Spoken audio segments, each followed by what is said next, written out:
मनुष्य जन्म लेता है और जन्म के साथ जो जो उसकी उम्र बढ़ती है उसकी समझ और अनुभव भी बढ़ती है। बढ़ी हुई समझ और बढ़े हुए अनुभव के आधार पर मनुष्य के जीवन में निखार आना चाहिए। प्रायः भौतिक स्तर पर मनुष्य का जीवन बड़ा निखरा हुआ दिखता भी है, लेकिन उम्र पक जाने के बाद भी लोगों के भीतर जो आध्यात्मिक चेतना जगनी चाहिए वो बहुत कम दिखती है।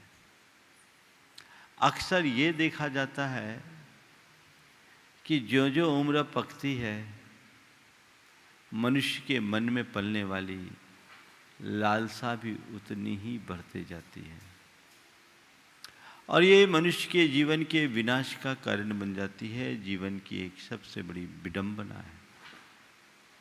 गुरुदेव ने मनुष्य की इन्हीं मनोवृत्तियों को ध्यान में रखते हुए अपनी बात कही है और आज के संदर्भ में 2 हाइकू है जिनसे मैं अपनी बात की शुरुआत कर रहा हूँ।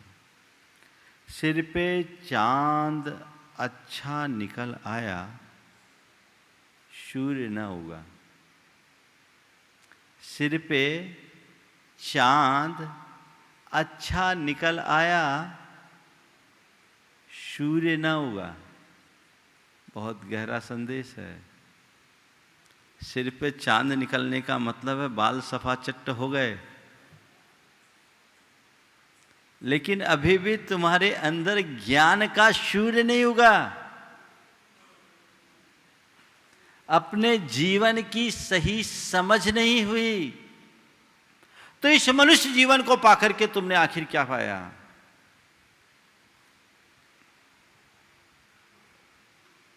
थोड़ा सोचने की बात है। कितना गहरा संदेश है। बहुत दुर्लभता से तुमने ये मनुष्य जीवन पाया है। इसके एक एक पल का सदुपयोग होना चाहिए, लेकिन मनुष्य होकर के भी मनुष्यता को प्राप्त करने के लिए जो करनी है उससे दूर रहता है।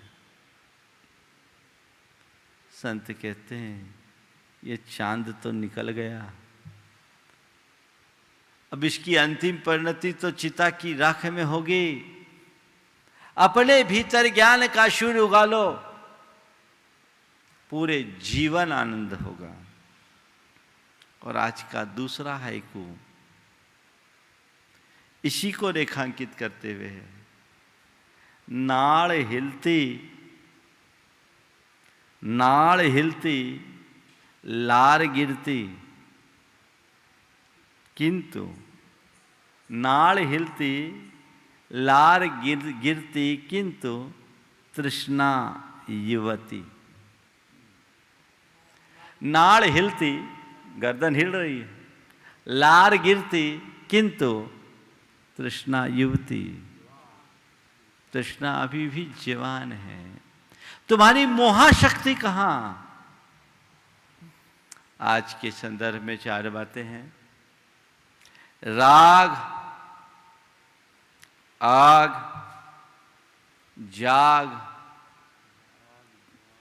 राग, आग, जाग, त्याग।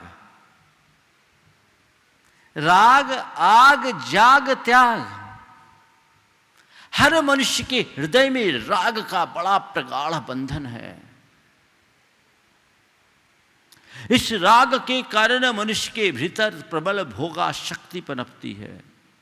ये भोगा शक्ति उसे तृष्णातुर बनाती है, मृग मरीचिका में दौड़ाती है और उसकी इस आग में, राग की आग में झुलसकर मनुष्य अपने सारे सुखों का अंत कर देता है, सर्वस्व स्वाहा करता है। थोड़ा विचार करो। जीवन का अनुभव क्या बताता है? राग का तुमने आलम्बन लिया, जो जो तुम्हारी उम्र बढ़ी, तुम्हारी समझ बढ़ी, तुम्हारा राग बढ़ा है या घटा है?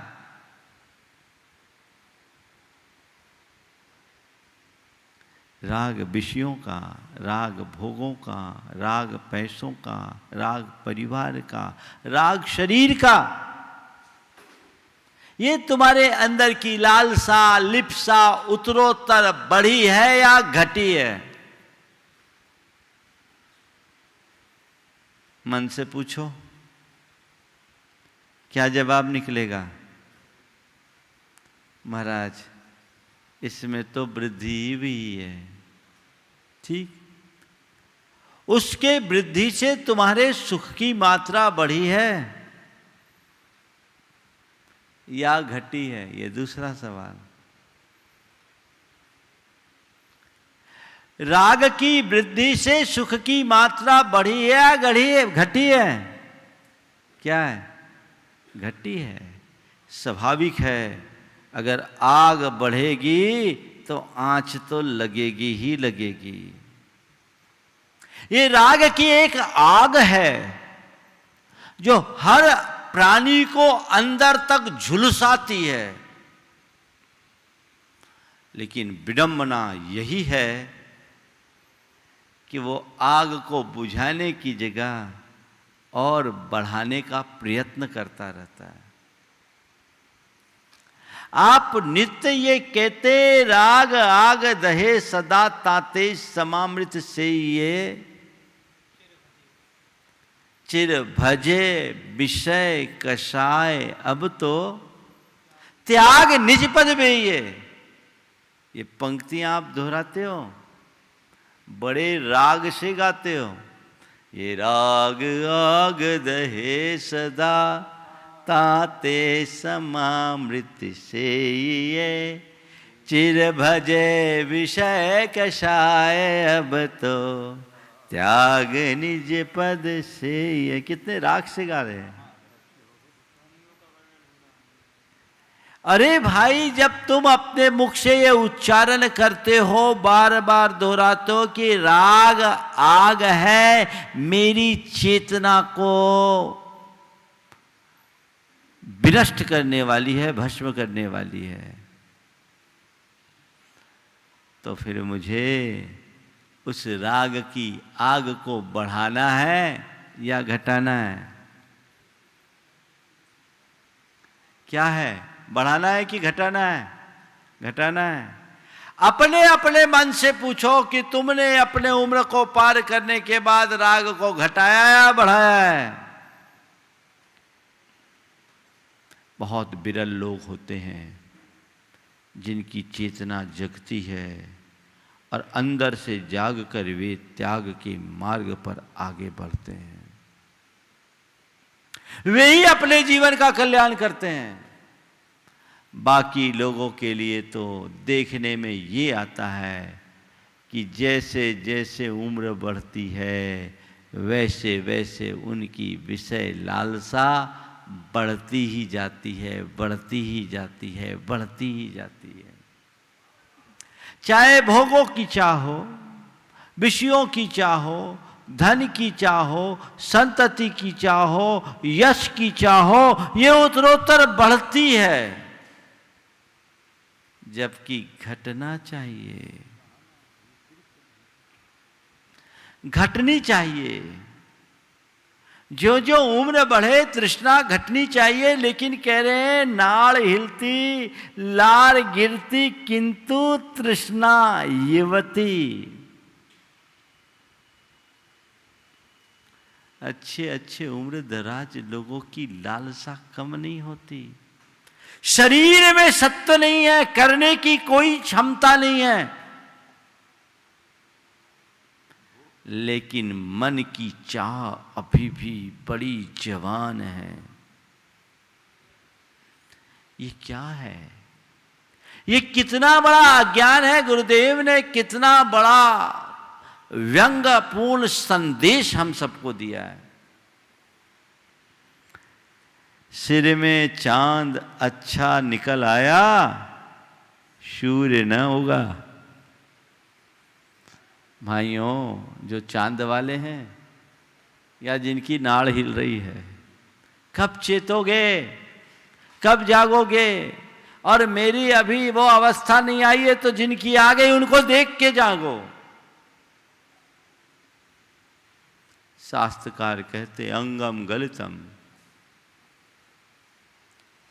पलितम मुंडम दसन विहीनम जातम तुंडम वृद्धो याति गृहीत्वा दंडम तदपि मुंचति आशा पिंडम। अंगम गलितम, शरीर जर्जर हो गया। पलितम मुंडम, सिर के बाल सफेद। दसन विहीनम जातम तुंडम, मुंह की बत्ती सी बाहर। वृद्धो याति गृहीत्वा दंडम, वृद्धावस्था के कारण लाठी लेकर चलना पड़ रहा है। फिर भी तदपि न मुंचति आशा पिंडम, फिर भी अपनी चाहना को रोक नहीं पाते, अपनी इस आशा से पिंड नहीं छुड़ा पाते, अपनी इस तृष्णा को कम नहीं कर पाते, इसी राग की आग में झुलसते रहते हो।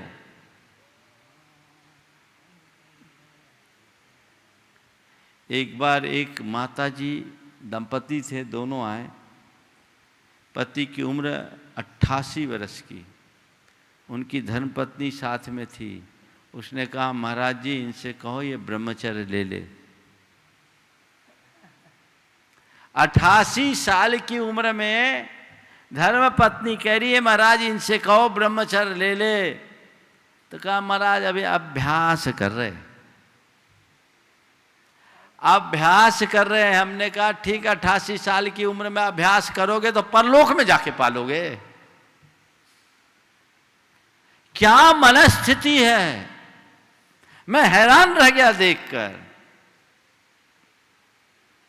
और यथार्थ यही है कि जिन्होंने जवानी के दिनों में सच्चे ज्ञान का संस्कार नहीं पाया, उनका बुढ़ापा बड़ा बिगड़ा हुआ होता है।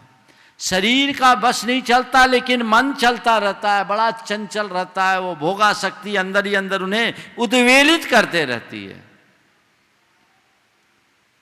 वो आसक्ति तो मन की है।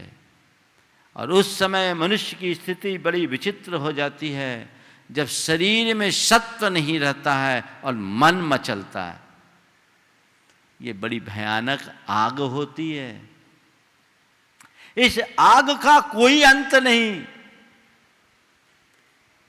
जैसे अग्नि में ईंधन डालने से आग और बढ़ती है, वैसी विषयों की पूर्ति करने से चाह और बढ़ती है। तृष्णा बढ़ेगी घटेगी नहीं, लेकिन मन का परिणाम ऐसा है, छूटता नहीं।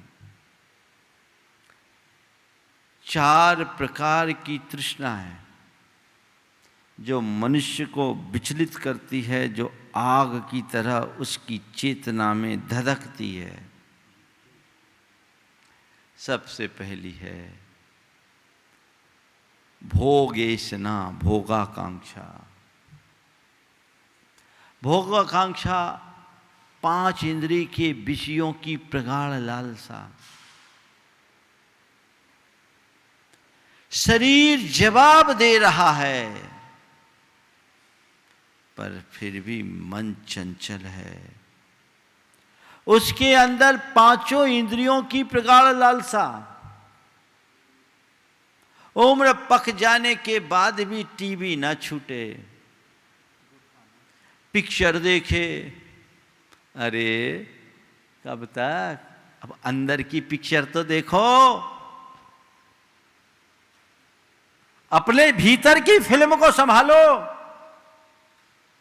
उम्र पक जाए फिर भी स्त्रियों का आकर्षण न छूटे। ये कितना बड़ा दोष और अपराध है। उम्र पक जाए फिर भी खाने पीने में संयम न रहे, हजम हो नहीं रहा है पर हलवा तो चाहिए ही।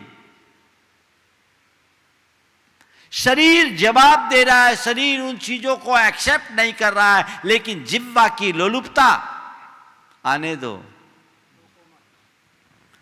न दिन का भेद न रात का भेद है ये अज्ञान।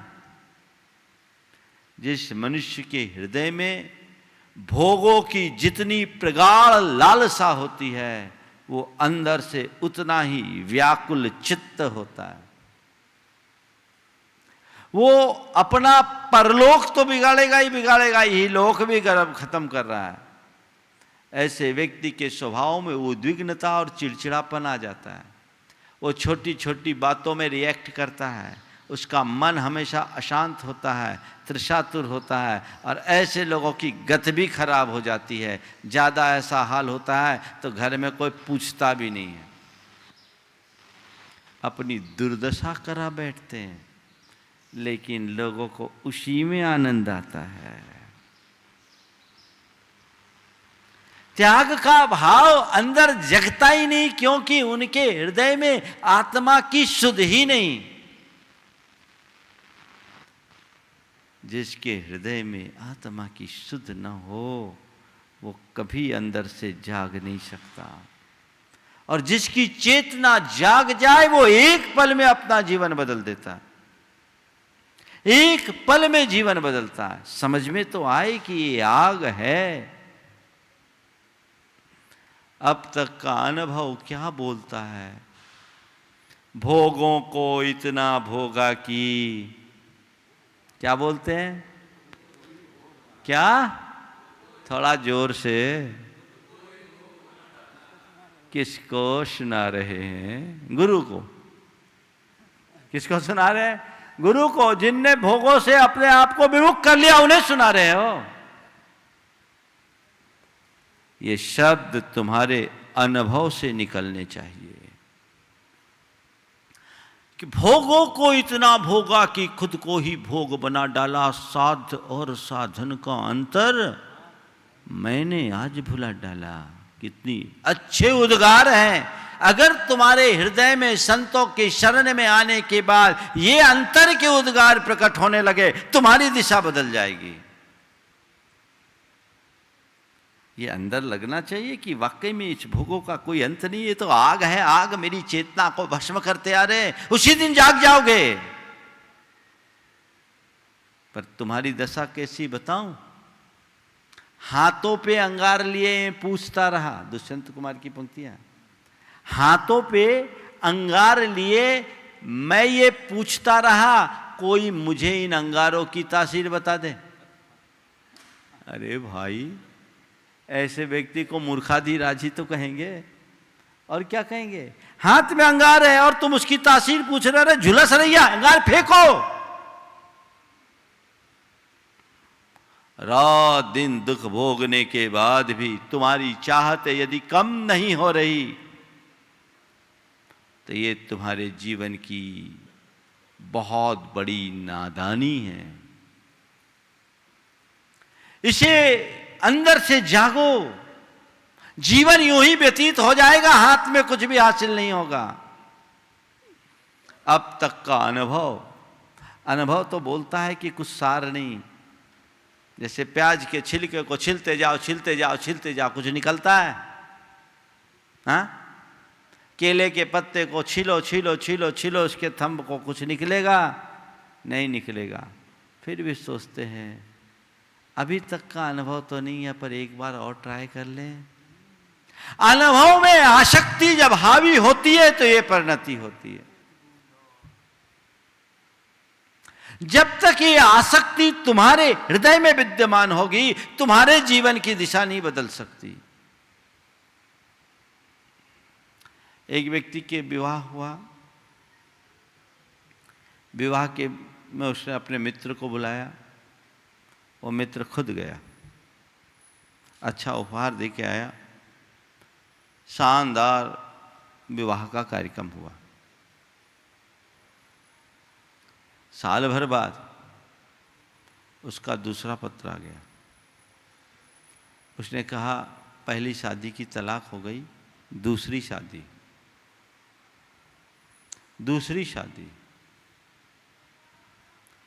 पूछा भाई दूसरी शादी क्यों की? बोले मैं एक ऐसी लड़की से शादी करना चाहता था जो सुंदर भी हो और घर का काम भी कर ले। मेरी पत्नी सुंदर तो थी पर घर का काम नहीं करती थी, इसलिए मैंने उससे तलाक कर दिया। अब दूसरी शादी कर रहा हूँ।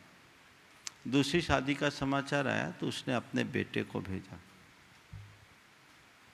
फिर साल भर नहीं बीते, तीसरा पत्र आ गया। तीसरा पत्र, बोले हाँ उससे भी शादी नहीं। बोले वो काम तो करती थी पर उसका स्वभाव ठीक नहीं था, बड़ी उग्र मिजाजी थी, मैंने उससे तलाक ले लिया। ठीक। तीसरी शादी के लिए जब पत्र भेजा तो उसने ना अपना गया ना बेटे को भेजा, 1000 रुपया भेज दिया। ठीक। 6 महीने बाद ही फिर चौथा पत्र आ गया, मेरी फिर चौथी शादी। बोले क्या हुआ, ये शादी क्यों? बोले पहली सुंदर थी पर काम नहीं करती थी, दूसरी काम करती थी पर मिजाज ठीक नहीं था, तीसरी आई सुंदर थी काम भी करती थी पर उसका स्वास्थ्य ही ठीक नहीं रहता था, तो मैंने चौथी शादी की। तो उसने अब की बार न खुद गया, न बेटे को भेजा, न पैसे भेजा, एक पत्र लिखकर भेजा। उसमें लिखा था अनुभव पर आसक्ति की विजय। अनुभव पर आसक्ति की विजय। बात समझ में आ रही? अरे 3 बार का अनुभव नहीं समझ में आया, चौथी बार ये क्यों? क्यों? एक आदमी ने 3 शादी की, 3 शादी की तो पहले पूछा आपने शादी क्यों की? बोला अनुभव के बिना, अनुभव के अभाव में। ठीक ठीक है। दूसरी शादी क्यों की? बोली सहन शक्ति के अभाव में। पहली शादी क्यों की? बोला अनुभव के अभाव में। दूसरी शादी क्यों की? बोले सहन शक्ति के अभाव में। बोले तीसरी क्यों की? बोले याददाश्त के अभाव में। याददाश्त के अभाव में। बात छोटी है लेकिन समझने की है। अनुभव पर आसक्ति हावी होती है और जब तक ये आसक्ति तुम्हारे हृदय में हावी रहेगी तुम्हारी दुर्दशा बनी रहेगी। भोगेशना से अपने आप को बचाओ, अपने चित्त को मोड़ो, जीवन की धारा मोड़ो, तब जीवन में कुछ उपलब्धि होगी। नहीं तो ये आग है, सब स्वाहा होना है। जिस दिन तुम्हारा अंत समय आएगा उसमें कुछ नहीं रह पाएगा। अभी तो तुम फिर भी बहुत ठाठ भोग रहे हो, भावी जीवन तुम्हारा भिखारी का बनने वाला है, ध्यान रखना। भिखारी बनोगे और कुछ नहीं होगा। क्यों? क्योंकि तुम जितना संचित करके लाए हो सब भोग रहे हो, अर्जित कुछ कर ही नहीं रहे हो। तो भिखारी तो बनोगे। अपनी जमा पूंजी को खर्च कर देने वाला व्यक्ति और नए स्तर से न कमाने वाले व्यक्ति का हाल क्या होगा? आंखें खोलो। भावी दरिद्रता से बचना चाहते हो तो सही रास्ता पकड़ो। चाहे भोगेशना हो, भोगाकांक्षा हो, धन। दूसरे नंबर पर पैसों की तृष्णा। पैसों की तृष्णा और ज्यादा होती है। कदाचित भोगों की तृष्णा फिर भी मंद पड़ जाए, पर धन की तृष्णा तो बड़ी बलवती होती है। उम्र पकने के साथ साथ ये मोह घटना चाहिए, पर इसमें भी आसक्ति बढ़ती जाती है। अरे भैया, जड़ धन के पीछे कब तक लगोगे? जीवन धन की ओर रखो, विषयों से मुख मोड़ो, पहली बात। और और विषयों से मुक्ति के बाद धन पैसे से भी अपने आप को बचाओ। अपनी अवस्था को देखो, तृष्णा मंद करो। नाड़ हिलती लार बहती किंतु तृष्णा युवती। एक कवि ने बहुत अच्छी बात कही, बपुः कुब्जी भूतम गतिरपि च तया यष्टि शरणा विशीर्णा दंताली श्रवण विकलम श्रोतयुगलम शिरः शुक्लः चक्षु तिमिरपटलैरावृतमहो मनो ते निर्लज्ज तदपि विषयेषु स्पृहयति। बुढ़ापा के कारण शरीर जर्जर अवस्था को प्राप्त हो गया, उसके कारण शरीर कुबड़ा हो गया। बपू कुब्जी भूता गतिरपि चतया यष्टि शरणा। अब तुम्हें चलने के लिए लाठी का सहारा लेना पड़ रहा है। सिरा शुक्ला, सिर के बाल सफेद हो गए। चक्षु तिमिर पटले आवृतम, अहो तुम्हारी आंखों के आगे अंधेरा छाने लगा है, आंखों से दिखता नहीं है। विशीर्णा दंताली, बत्तीसी बाहर आ गई। श्रवण विकलम श्रोत युगलम, दोनों कान सुनने से जवाब दे रहे हैं। यानी कब्र में पांव लटक गए हैं, कभी भी घंटी बज सकती है। फिर भी तुम्हारा मन कितना निर्लज्ज है कि ऐसी घड़ी में भी विषयों की वांछा से अपने आप को दूर नहीं कर पाता, दूर नहीं कर पाता।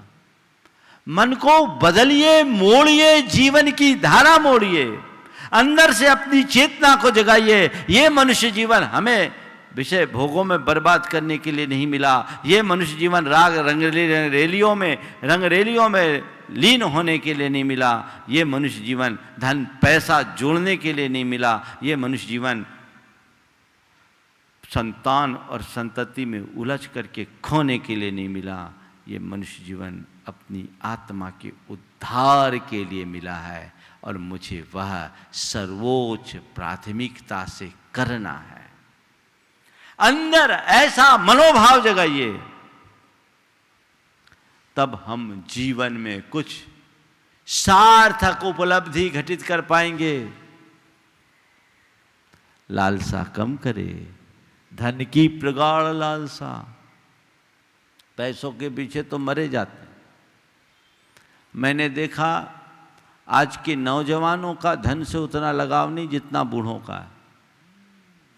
नौजवान यदि कहीं दान देगा 10,000 तो बूढ़ा देगा 1,000, देगा ही नहीं। पहले तो निकलता नहीं है, शायद साथ ले जाने की चिंता। और आसक्ति, नई पीढ़ी में एक कंसेप्ट बदला है, और ये बहुत अच्छा है कि उन्होंने पैसे को अलग तरीके से मैनेज करने का तरीका समझा है।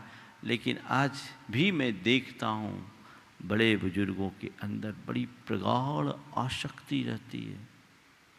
किस काम का वो धन? किस काम का धन? वही अर्थपूर्ण है जिसका जीते जी उपयोग कर लो, बाकी तो एक दिन सब यहीं छूट जाना है। पर क्या बताऊं, आसक्ति नहीं छूटती।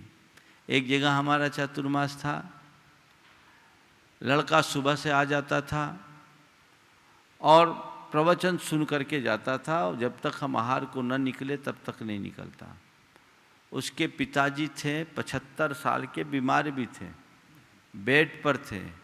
उन्हें लगा कि लड़का महाराज के चक्कर में लग गया है। 10 बजे के बाद आता है, 10 साढ़े 10 बजे आता है। सुबह से ग्राहक नहीं या लौट जाते हैं। जो व्यक्ति बेड पे था उसे पता नहीं कहां से ताकत आ गई, वो आकर के दुकान खोलने लगा। दुकान खोलने लगा, नौकरों पर चिल्लाने लगा। उसने बोला महाराज जी हमने अपने कक्का जी को बहुत समझाया, मानते नहीं, कि क्या करते हो महाराज, तो आते ही रहते हैं, दुकान थोड़ी छोड़ा जाता, कितनी मेहनत से हमने दुकान जमाई। बेड पर रहने वाला व्यक्ति जिससे उठा नहीं जा रहा है, बैठा नहीं जा रहा है, वो भी ग्राहक लौट रहा है, दुकान में आओ। क्या है ये? एक आदमी मरना सन्न था, काफी देर से अचेत था। अचानक उसे होश आया तो बार बार बा बा बा बा बा बा बा कुछ बोल रहा था, बोलने की कोशिश कर रहा था, शब्द नहीं निकल रहे थे। उनके लड़कों ने देखा कि भाई क्या बात है, बाबा बोल रहे, कोई बक्सा अक्सा की बात तो नहीं कर रहा है बुढ़ाओ, कोई बक्सा अक्सा कहीं रखा हो तो अपने काम में आ जाए। डॉक्टरों से कहा डॉक्टर साहब ऐसा कुछ करिए कि ये कुछ बोल सके। बोले भाई स्थिति तो बहुत क्रिटिकल है, कुछ कह नहीं सकते, 50,000 का एक इंजेक्शन लगेगा तो शायद 2-4 वाक्य बोल दे। बच्चों ने सोचा 50,000 में एक आध बक्सा मिल जाए तो फिर क्या कहना। उसने इंजेक्शन लगवा दिया, 50,000 का इंजेक्शन लगा। इंजेक्शन ने अपना काम भी किया और इंजेक्शन के प्रभाव से जैसे उसमें चेतना आई, उसने कहा अब क्या बताऊं, वो बछड़ा पूरा झाड़ू खा गया, अब तुम चेते हो। कब से बोल रहे बछड़ा पूरा झाड़ू खा गया, अब बताओ। 50,000 झाड़ू में गए। अभी उसे बछड़े की झाड़ू दिख रही है, अंदर का कुछ नहीं सूझ रहा है। ऐसी दशा बड़ी विचित्र होती है। इस तृष्णा को कम करने की कोशिश करो। ये आग है, आग। इसे वही बुझा सकता है जिसकी चेतना जागती है। जागो चेतन जागो, अपनी निद्रा त्यागो, जीवन की सुध लो, कल तुम्हारी कहानी खत्म हो जाएगी, राम नाम सत्य कहा जाएगा। उससे पहले तो जीवन के सत्य को पहचानो, फिर बचेगा क्या। एक दिन टे बोल जाओगे, कहानी खत्म, अरे चले गए, क्या हुआ। इससे पहले कि तुम्हारा अंत हो, अपनी चेतना को संभालो, अंदर से जागो, चेतना को जगा लो, ताकि अपने लिए कुछ अर्जित कर सको। तुमने जो धन जोड़ा वो यहीं छूट जाने वाला, तुम्हारी जो तृष्णा है वो कभी पूरी होने वाली नहीं, तुम्हारे संतान, तुम्हारे परिवार, तुम्हारे परिजन यहीं रह जाने वाले हैं, सब मुंह ताकते खड़े हो जाएंगे, कुछ नहीं हो सकेगा। अभी कुछ दिन पहले, लगभग 1 महीना पहले एक क्लिप आई थी, दिखाया हजारों करोड़ का मालिक मर गया कोरोना से पीड़ित होकर, परिवार के लोग दूर से कांच से उसका अंतिम संस्कार देख रहे हैं, मुंह ताकते। क्या है? अरे यही तो अंदर के वैराग्य को जगाने का एक निमित्त है। लेकिन इसके बाद ये व्यक्ति नहीं चेतता, आखिर कब चेतोगे, कब जागोगे? अंदर से जागिए और जाग कर क्या कीजिए, त्यागिए। जिस दिन इस राग को तुम आग समझने लगोगे, तुम्हारी चेतना जाग जाएगी, और जैसी ही चेतना जागेगी फिर तुम्हें त्याग करने की प्रेरणा देने की जरूरत नहीं पड़ेगी, खुद त्यागोगे, खुद त्यागोगे। अपने अंदर झांको, अपना अंतर विश्लेषण करके देखो कि मेरी अवस्था के बढ़ने से मेरी अंदर की स्थिति में क्या परिवर्तन आया है। अगर मेरी तृष्णा बढ़ी है तो मुझे अब गाड़ी को रिवर्स में लाने की जरूरत है, और तृष्णा घटी है तो उसकी गति बढ़ाने की आवश्यकता है। गति बढ़ाइए, आगे बढ़िए, आगे बढ़िए, आगे बढ़िए। ये मनुष्य जीवन बहुत कठिनाई से मिला है, बार बार नहीं मिलने वाला। बार बार मिलने वाला नहीं है। जाग करके अपना लाभ लो। कब करोगे? एक बहुत अच्छे कवि हुए हैं, गोविंद प्रसाद पाली वाले, उनकी एक बुंदेलखंडी कविता है, मुझे बहुत प्रिय है। आज के संदर्भ में बहुत उपयोगी है। जो मनुष्य की बुढ़ापे जन जर्जर अवस्था का चित्रण करते हुए उसे बड़ा मार्मिक संबोधन देती है। जब ममता दिन दिन होती सवाई, जब ममता दिन दिन होती सवाई, सौ से सहस सहस ते लाखन, लाखते बढ़े दहाई। सौ से सहस सहस से लाखन, लाखते बढ़े दहाई।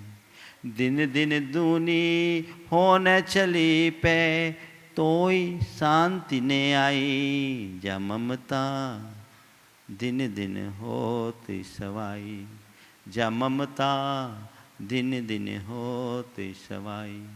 बचपन गवो जवानी कड़ गई, बचपन गवो जवानी कड़ गई, नैन की ज्योति गंवाई। बचपन गवो जवानी कड़ गई, नैन की ज्योति गंवाई। बूढ़ो भयो कान बैवेरे, बचपन गवो जवानी कड़ गई, तो समझने आई। और बूढ़ो भयो कान बैवेरे, नैन की ज्योति गंवाई। जा ममता दिन दिन होते सवाई, जा ममता दिन दिन होते सवाई। नाक झिरे झिरना की नाई, नाक से पानी बह रहा है। नाक झिरे झिरना की नाई, गले में जम गई काई। खलास। नाक झिरे झिरना की नाई, गले में जम गई काई। और मुंह में से बत्ती से ही भग गए, मुंह में से बत्ती से ही भग गए, किले की बन गई खाई। जा ममता दिन दिन होती सवाई, जा ममता दिन दिन होती सवाई। भाई बंधु कोनो पूछत नहीं है, भाई बंधु कोनो पूछत नहीं है, मन में गुर्राए लुगाई। भाई बंधु कोनो पूछत नहीं है, मन में गुर्राए लगाई। इनके मारे जी उकता गो, इनके मारे जी उकता गो, इन्हें मौत ने आई। जा ममता दिन दिन होती सवाई। क्या दुर्दशा है। या ममता दिन दिन होती सवाई। कंक्लूजन। झूठे जग की ममता में तो काल अनंत गंवाई। झूठे जग की ममता में तो काल अनंत गंवाई। अजहु चेत जाओ तुम गोविंद, अजहु चेत जाओ तुम गोविंद, सदगुरु मिले सहाई। जा ममता दिन दिन होती सवाई, जा ममता दिन दिन होती सवाई। इसे सवाई मत बनने दो, दुर्दशा होगी। इसे घटाने की कोशिश करो, तब हम अपने जीवन में कुछ अच्छा कर पाएंगे। तो इस राग की आग को बुझाओ, अंदर से जागो और त्याग का रास्ता अंगीकार करो। गुरुदेव कह रहे हैं, उम्र ज्यों ज्यों बढ़े, चेतना उतनी प्रखर होनी चाहिए।